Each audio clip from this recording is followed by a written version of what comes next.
telah mempelajari beberapa bab dari buku bahasa Indonesia. Salah satunya adalah imbuhan asing, terus ada juga pidato dan juga pergeseran makna. Dalam imbuhan asing itu dibagi menjadi 5. Yang pertama adalah isme, isasi, terus itas dan juga or. Isme ini adalah sifat benda yang menjelaskan tentang aliran paham atau kepercayaan.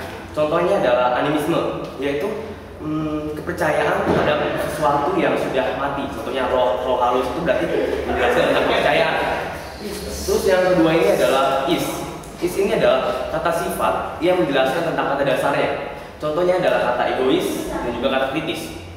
Terus kalau imbuhan isasi itu adalah kata benda yang menjelaskan tentang suatu proses pada kata dasarnya. Contohnya adalah global menjadi globalisasi, berarti artinya adalah proses mendunia. Terus yang keempat ini adalah itas. Itas ini sama seperti is, yaitu kata sifat yang menjelaskan pada kata dasarnya. Contohnya adalah loyalitas, juga ambiguitas. Dan yang terakhir adalah or. Or itu kata benda yang berhubungan dengan orang yang melakukan sesuatu kegiatan pada kata dasarnya.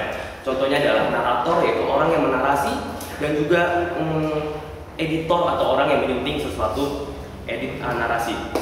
Terus pada bab kedua ini saya mempelajari tentang pergeseran makna. Pergeseran makna ini dibagi menjadi 6. Yang pertama itu adalah meluas atau generalisasi.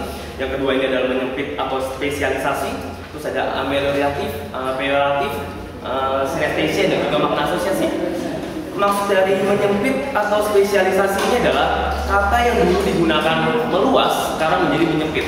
Contoh kata dari menyempit ini yaitu kata sarjana. Dulu kata sarjana ini digunakan kepada semua orang yang berpendidikan tinggi. Tapi kalau sekarang digunakan menjadi hanya orang yang lulus universitas. Berarti kata itu menyempit. Terus yang kedua ini adalah meluas atau generalisasi. Dulu kata ibu, ini contohnya ibu ya. Kata ibu ini digunakan kepada orang yang hanya memiliki hubungan darah antara anak dan ibu.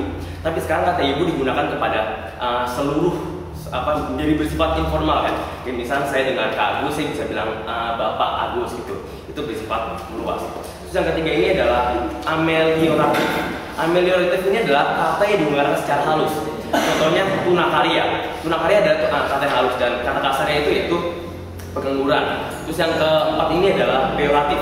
Peyoratif ini penggunaan kata kasar. Kayak misalkan bodoh menjadi idiot, itu berarti kata kasar. Terus yang kelima ini adalah makna asosiasi. Makna asosiasi adalah pemilihan kata yang memiliki arti yang sama, tapi berbeda. Kayak misalkan funny adalah kembang desa bagi para pria lain. Berarti kembang desa ini kan kita tahu bahwa arti kembang itu kan harum ya. Kata kembang itu pujaan bagi lelaki lain. Berarti kata kembang ini bisa membawa seseorang itu bersifat menjadi terkenal. Yang terakhir ini adalah sinestesia. Sinestesia ini adalah pemilihan kata yang berhubungan dengan dua indera berbeda. Contohnya kata manis. Manis kita tahu kan manis itu bisa hanya berupa pada lidah, hanya indera pengencal.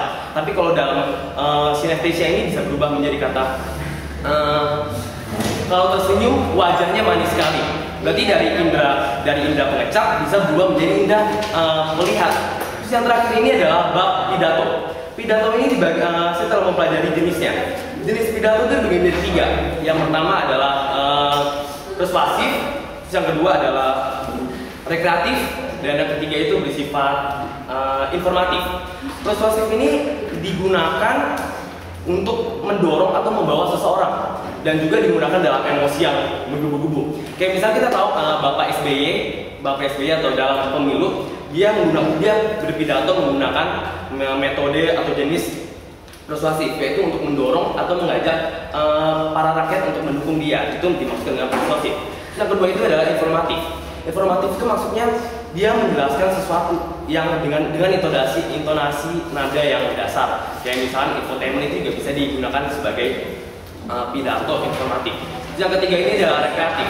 Rekreatif ini hampir sama dengan metode persuasif, yaitu digunakan untuk menghibur seseorang dengan emosi yang bergugup. Kayak misalnya waktu NAD tsunami itu Pak Pak SBY memberikan pidato secara kreatif, yaitu untuk menghibur para rakyatnya supaya tidak kecewa dengan rumah yang hancur dan sebagainya. Nah terus pidato ini dibagi menjadi 3 kerangka, yaitu isi, penutup, dan juga pembuka. Nah kalau menyampaikan pidato itu dibagi menjadi 4, yaitu metode dengan cara menghafal teks. Jadi berarti dia udah ingat dengan teks-teksnya yang waktu pidato itu udah bisa. Yang kedua ini membaca teks.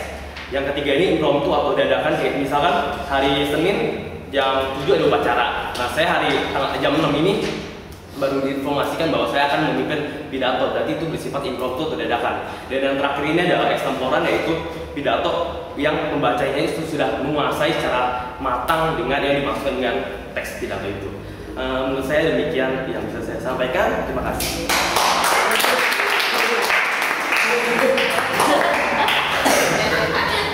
Sebentar, dulu.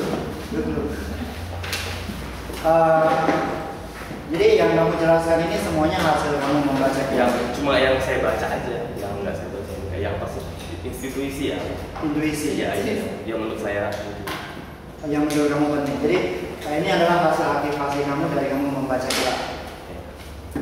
Berapa lama waktu yang kamu butuhkan supaya kamu bisa menjelaskan seperti itu? Ya harus yang baca sama membuatnya.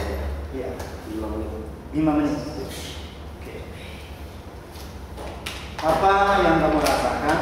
Perbedaan apa yang kamu rasakan dengan cara belajar kamu biasa dengan cara belajar kamu menggunakan baca kitab? Ya kalau jadi merasa lebih ringan aja gitu, jadi lebih santai, lebih enak, nggak benar-benar otak itu nggak benar-benar mikir harus